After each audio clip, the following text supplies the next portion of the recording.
Spyro the Dragon was a success. Let's not kid ourselves. The game sold over 5 million copies, bringing the underdog Insomniac Games into the limelight. Spyro had become as recognizable as his older brother, Crash Bandicoot. The game was a fantastic entry point for 3D platformers, a game that stuck to its guns, never breaking away from its core gameplay. This could be seen as an issue for some, and a sequel could certainly improve on such a feat, provided it were executed well. And that's just what Insomniac set out to do. The team set out to make a bigger, better Spyro game, with more to do, more abilities, and a more involved story. Just a little over a year later, Spyro 2: Ripto's Rage released. This game was a big part of my childhood, arguably even more than the original. Of the trilogy, I put the most time into this game as a child. Something about it grabbed me more than what came before and after. That was 2 decades ago though, and my tastes have changed. The question becomes, does the sequel improve over the original, or stumble to evolve?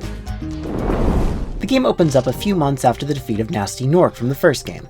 Spyro and Sparks are dodging a non-stop downpour of rain over the Dragon Realm. Spyro, being bored of the rain, suggests to take a much-needed vacation. Spotting a portal to Dragon Shores, our duo makes tracks for their fun in the sun. Meanwhile, in a distant land, we're introduced to 3 new characters: Allura the Fawn, Hunter the Cheetah, and the Professor. We don't know much about them yet, but what we do know is that they're trying to summon a dragon to combat an enemy named Ripto. It doesn't take long for the portal to hijack Spyro's trip to Dragon Shores, and our hero is spat out on the other side. Spyro, thinking he arrived at his beach vacation, asks for directions, only to quickly realize he's not at all where he planned to be. Before introductions are able to proceed, the portal is destroyed. It's here where we're introduced to the problem in question, Ripto. It doesn't take long for things to fall into place, as Ripto exclaims his strong distaste for dragons. I hate dragons! After some quick outwitting, Ripto is left without his magic scepter. Fleeing with the promise that he'll be back, we're left with more questions. How did Ripto get here? Who are these new characters? And just where are we? Before any of those questions can be answered, Allura hands Spyro a guidebook and says she'll explain things later before making tracks. Spyro, feeling reluctant but realizing he has little choice, readies himself for a new adventure. Unlike the first game, we aren't dropped into a hub world, but rather the first level of the game. It's here where we're introduced to the inhabitants of this land, the Gem Cutters. They explain to Spyro the troubles they're having and ask for his help. This is where Spyro 2 differentiates itself from the first. Aside from the dragons and the bad guys, there were no other creatures for Spyro to interact with in each level. Now we have a unique race of creatures inhabiting each level, with unique enemies causing trouble for them. In the case of this level, Glimmer, the Gem Cutter's gems have been stolen by the lizards. In another level, wood carvers are being attacked by their tiki creations, and you must save them so that they can use their tools to help Spyro get to the end of the level. In another, you're scaling an active volcano to shut it down from ruining a party. The variety in the levels is a much needed improvement over the original in many ways, but we'll come back to that. After beating the level, Spyro is given a talisman and told it's a powerful relic worth hanging on to. After exiting, we're presented with a cutscene. Ripto and his minions have taken over the castle of the first homeworld. Upon exiting the portal, Allura properly introduces herself to Spyro and is overjoyed to hear that he has a talisman. Allura explains that there are 14 across the land we now know as Avalar. She asks Spyro to hunt the talismans down as they are the key to stopping Ripto. With that, our goals are clear. We're dropped into the first of 3 homeworlds, Summer Forest. These homeworlds are a lot different from the ones in the first game. There are still gems to collect and NPCs to talk to, but there are no enemies threatening these safe havens, all backed by beautiful calming music that sets the atmosphere perfectly.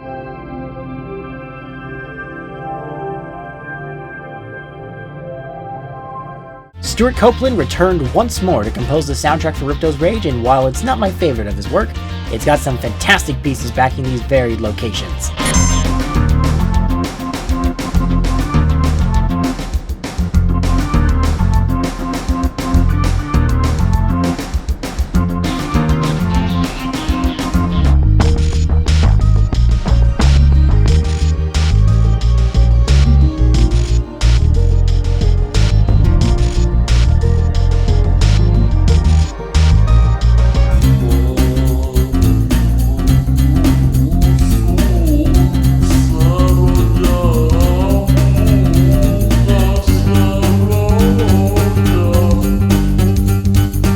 The homeworlds are where the player can get a better feel for Spyro's controls. Spyro controlled decently enough in the first game, but could definitely feel stiff at times. After playing the sequel, it's clear that they fine-tuned the controls. Spyro feels a lot better to control. His turns don't feel as wide or stiff in comparison. His jump has more weight to it, meaning that he won't be in the air for nearly as long. His charge feels so much better to control, and making turns is so much easier. His flame breath has better reach, meaning you don't have to get as close to enemies to damage them. But by far the best new addition to Spyro's arsenal of moves is what they did with his glide. Gliding feels so good compared to before. I mentioned last time that Spyro's glide could often lead to colliding with walls or just barely missing the ledge, causing him to plummet to his doom. Insomniac obviously listened as Spyro is now rocking a hover. By pressing the triangle button at the peak of your glide, Spyro will be able to do a short hover, giving a short vertical boost, allowing him to save himself from falling or allow him to correct a glide. This is a big addition, as this little boost in the air helps with platforming substantially. On top of all this, Spyro can learn 3 new abilities: swimming, climbing, and a head bash. Yes, you heard me correctly, swimming. Spyro can finally explore the underwater depths of levels, and to be honest, no game has managed to perfect swimming controls like Spyro has. He feels fluid and precise. I never feel like it's the game's fault if I miss an underwater collectible. But how do you acquire these new moves? Allow me to introduce you to the last of the new characters. Moneybags. This fancy posh bear in a suit is going to be on your hit list by the end of the game. Just you wait. The gems scattered across the level now have a purpose, as Moneybags will generously teach Spyro these new moves for a small fee. It doesn't stop there though. You'll often find this buffoon guarding portals to levels, or a way forward mid-level. Try as you might, you won't find yourself getting very far without his help. By the end of the game, he will have taken thousands of your hard-earned gems from you, and you'll grit your teeth anytime you see him. I would say that, were I not an experienced player for this game, who happens to know how to tap into some of its hidden features. Spyro 2 has a rather easy to pull off glitch. The fans have dubbed this move the double jump. By pressing the square button at the peak of your jump, Spyro will do a charge, giving the player a massive vertical boost that surpasses the hover. With this glitch, it's rather easy to bypass gaps to get out of bounds or bypass Moneybags' paywalls. Abilities withstanding, the trick turns an otherwise fun game into a massive playground of possibilities. I didn't know these tricks were even possible until the mid to early 2010s, and I can thank one person for that, JaffyLP, formerly referred to as Just a Friend. Thanks to their content, I learned how to perform so many skips and exploits that turned this game on its head and made me appreciate it even more than I ever did before. This game means a lot to Jaffy, so I feel it's only right to honor their legacy on this community. Jaffy, why don't you go ahead and share your thoughts on Spyro 2 for us? Hi GamingSpex, this is Jaffy here, JaffyLP or Just a Friend from my old channel name.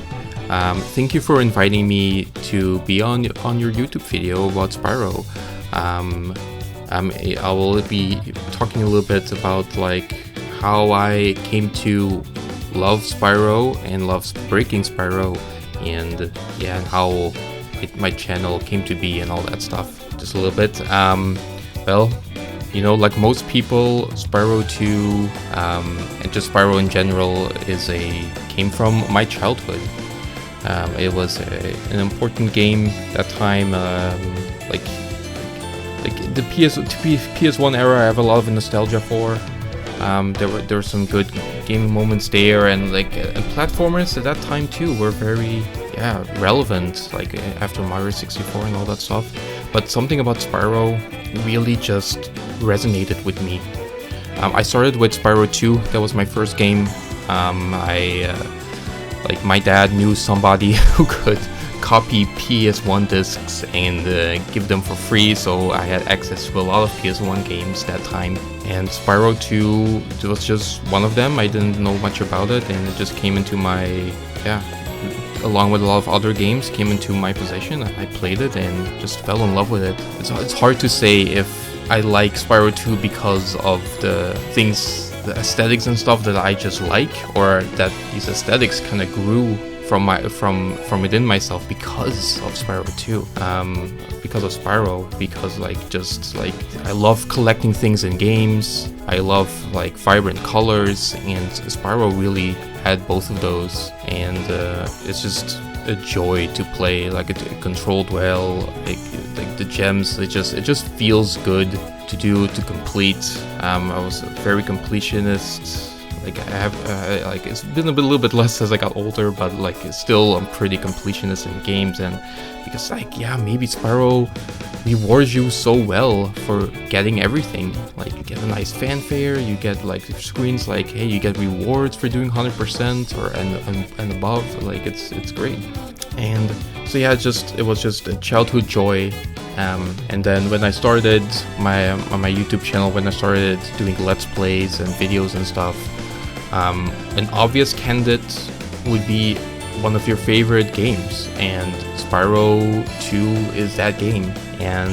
But like at the time, like I already was doing weird stuff in games, and like in Spyro 2, like I already as a kid found some secrets. Like one that really stood out to me was in Spyro 3. It was where you jump on the bridge in Molten Crater to skip into the Sergeant Bird section, so you could complete the level in one go. I was so proud of that, just finding it by myself, like nothing looking up online or something, and just being able to complete the level just felt so good, and kind of spiraled from there. And then when choosing Spyro 2, I just I revisited it, and like speedrunning I was really into and getting more popular, and I started exploring Spyro 2 with the double jump, with the double jump glitch, and like everything just popped open. Like the game popped open, and it was like such a new experience for me that I just wanted to share it. And that's when I started doing videos on Spyro 2. Like it felt so right, like to both share one of my favorite games of all time, one of my childhood joys, and also making it, like doing something really cool and interesting to it. And that only increased my love for the games, and just like it creates a lot of replayability in the games, and they already had a lot of replayability in my opinion, but it just added so much more. And that's just like still to this day one of my favorite games, if not just straight up my favorite game of all time, is Spyro 2. 3 and 1 are up there also, of course. But just it all started from there, both in my childhood and in my video like LP YouTube career quote unquote. I love it, and I'm happy I could share it with a lot of people who came to love it as well, and that other people could take inspiration or get something from it, or see something cool and try to do it themselves. Like that's it. It feels great that that's all possible in this day and age. So that's basically it. Like I will always love Spyro, especially Spyro 2. Thanks for having me, GamingSpex. Good luck with your video. Thanks, Jeff. Due to the freedom these tricks allow, Spyro 2 is easily the most replayable of the series. Exploring these levels with new tricks can make for a very unique playthrough. Speaking of levels, what a step up in quality they are! Love it or hate it, the levels of the first game were simple from a gameplay perspective, only occasionally introducing new gimmicks, the supercharge pads, and the fairy flame. They were aesthetically pleasing, with rich colors and tremendous music. Spyro 2 does the same, while stepping up its core gameplay. As mentioned before, you'll be collecting talismans at the end of the first 14 levels. These talismans will allow the player to face off with the first 2 bosses and move on to the next respective homeworlds. Now that the gems have a greater use, you will be combing every corner of these levels to find them all. But with that comes Spyro 2's biggest improvement, the gem radar. Remember Sparks? Oh, you don't? Probably because I failed to talk about him in the last video because I'm an idiot! Sparks is the dragonfly that follows Spyro throughout the game. He acts as Spyro's health bar. His color indicates how many hits Spyro has left. Yellow, then blue, then green until he's finally gone. One hit after that and Spyro is toast. Sparks is essential to not just keeping you alive, but picking up gems and, to circle back around, tracking them. By holding down all 4 triggers, Sparks will point in the direction of the nearest gem in a level. No longer will you be cursing a level for not being able to find that one hidden gem in an obscure area. While exploring these levels, you're bound to come across various NPCs who will present you with various mini challenges that will reward you with your final main collectible. Orbs. Each level has anywhere from 3 to 4 orbs for you to collect. There are a total of 64 of them. You will need 40 of them in order to face the final boss and see the ending of the game. These challenges add more diversity to the levels, as many of them are unique to each level. Supercharging along a set path to burst open a sealed door, rescuing baby turtles from being boiled into soup, a stealth mission where you have to follow a secret agent to his base, and my personal favorite, a scavenger hunt that takes you across an entire level as you deliver various items to different locations to get another item that will then be put one step closer to solving the problem. The variety is strong, and when they work tremendously. With all this praise, you might be shocked to hear that Spyro 2 is actually my least favorite of the trilogy. But how can that be? I just stated that the levels are an improvement thanks to their variety. Yes, it is true, they are an improvement. In some aspects. Truthfully, not all of these side missions are enjoyable. There's a mission where you have to defeat these creatures who stole party hats, stay with me here, by flying around the volcano, picking up volcanic rocks and then spitting them out at the enemies to defeat them. The auto-aim is extremely poor, and more often than not, you won't hit the target, but they'll hit you. Did I mention there's lava everywhere, and you're also timed at how long you can fly? How about a race to collect more cave crystals than Hunter from these geysers that are so precise you'll swear that you've collected them, only for them to fall down underground again, or worse, be caught by Hunter. This one took several attempts, and there's an even more difficult second race after where you have to collect even more of them, and he's way more relentless. Are you trying to help me, or are you trying to screw me over? Or how about the infamous Alchemist escort mission? This one gets a bad rep, and it deserves it. You have to escort this dolt across a field of Earth Shapers, which you can only charge to push back slightly. His path isn't as clear as you might think. He'll suddenly shift directions, and while you're dealing with one enemy, another will hit him, causing you to have to start all over. The icing on the cake is that if you finish the mission, you can't complete the second one without the head bash, which you won't learn until the last homeworld, and the levels reset after you leave, so if you make the mistake, you'll have to redo the entire escort mission all over again. This is the worst mission in the game. But I'd be lying if I didn't say that the Ox boss fight was a close second. What? You think I'm forgetting one? But what could I possibly miss? Trouble with the trolley, eh? Oh. Yeah, I'm gonna be honest, the trolley mission isn't that bad. It took me a couple of attempts, sure, but it's really not as bad as people make it out to be. Or maybe it's just a scale issue. Moving on, there remains one more level type to discuss, and that's the returning Speedways. An enjoyable, though sometimes tedious level from the first game. The rules are the same as before. You're tasked with completing 4 tasks in a very short period of time, such as flying through rings, flaming enemies, and charging grounded ones. The Speedways are a step up from the first game thanks to the improved controls. Spyro's flight controls are crisp and precise, whereas before they were more loose and floaty. Yes, I know what I said. What helps is that the Speedways also hold an extra mission. Each Speedway, there is a hidden NPC that you can talk to. They'll provide you with an extra mission that you can complete in order to get one more orb. You'll be accompanied by Hunter in each of these, as you'll fly through rings, catch falling money from thieves, and shoot down targets in an RC plane that completely ignores proper sound balancing. Yes, this was definitely a good idea! These are a good distraction, and thankfully aren't too difficult. Between homeworlds, you'll get a few glimpses into the plot of the game. It turns out that while testing a portal device that the professor built, Hunter typed in some incorrect coordinates that caused Ripto to be transported to Avalar. Alora quickly sent the fairies off to various levels in order to hide the orbs that they used to power the portal, in order to trap Ripto.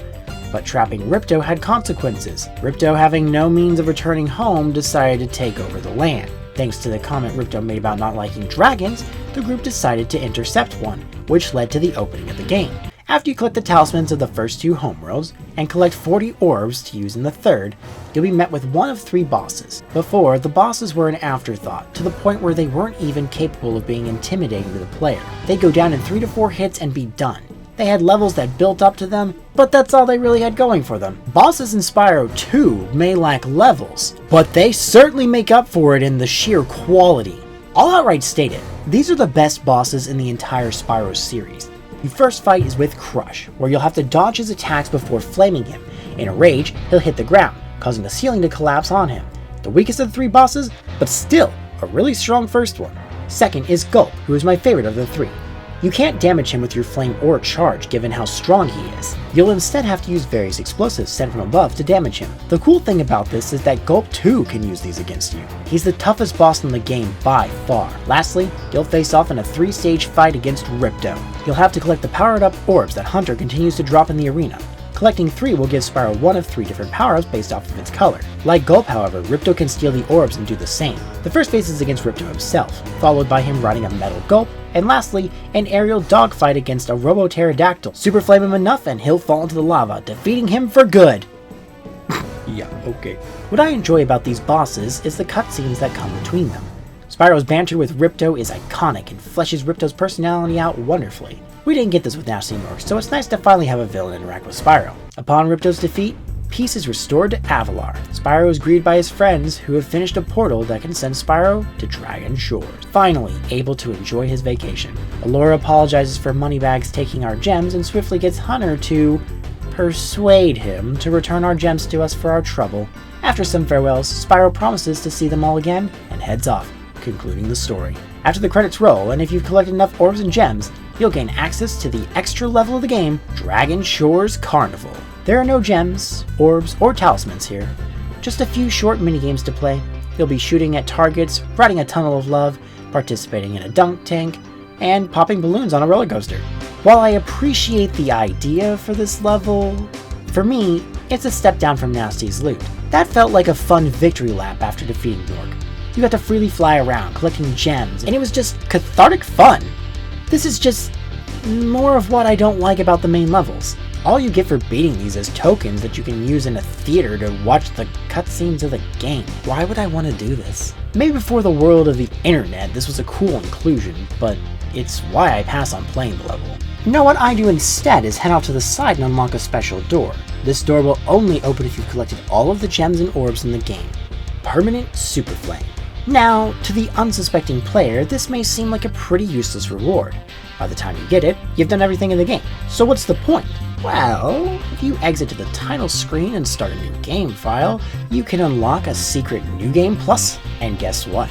You can play through the entire game with Super Flame, which can make some challenges and all of the bosses an absolute joke. Definitely worth unlocking just to play through the game with it.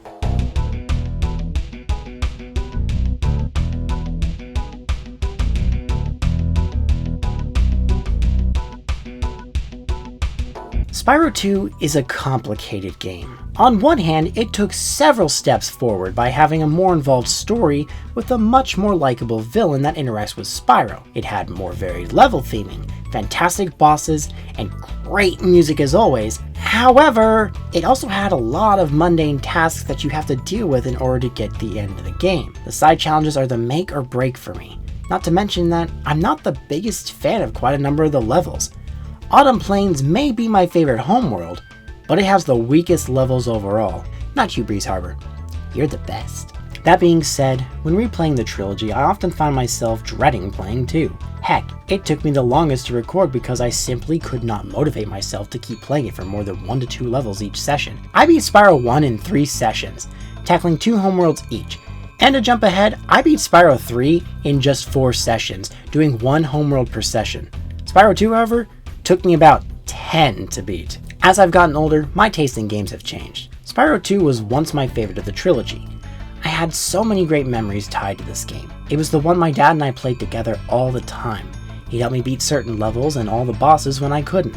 But as an adult, I just can't bring myself to enjoy it as much. I prefer the first game's simplistic nature, and not to jump ahead, but the third game has improved on the foundation of both in so many ways while adding on even further. But we'll get to that one next time, because when we come back, we'll be concluding this retrospective by talking about the biggest and by far my favorite Spyro game, Spyro 3: Year of the Dragon.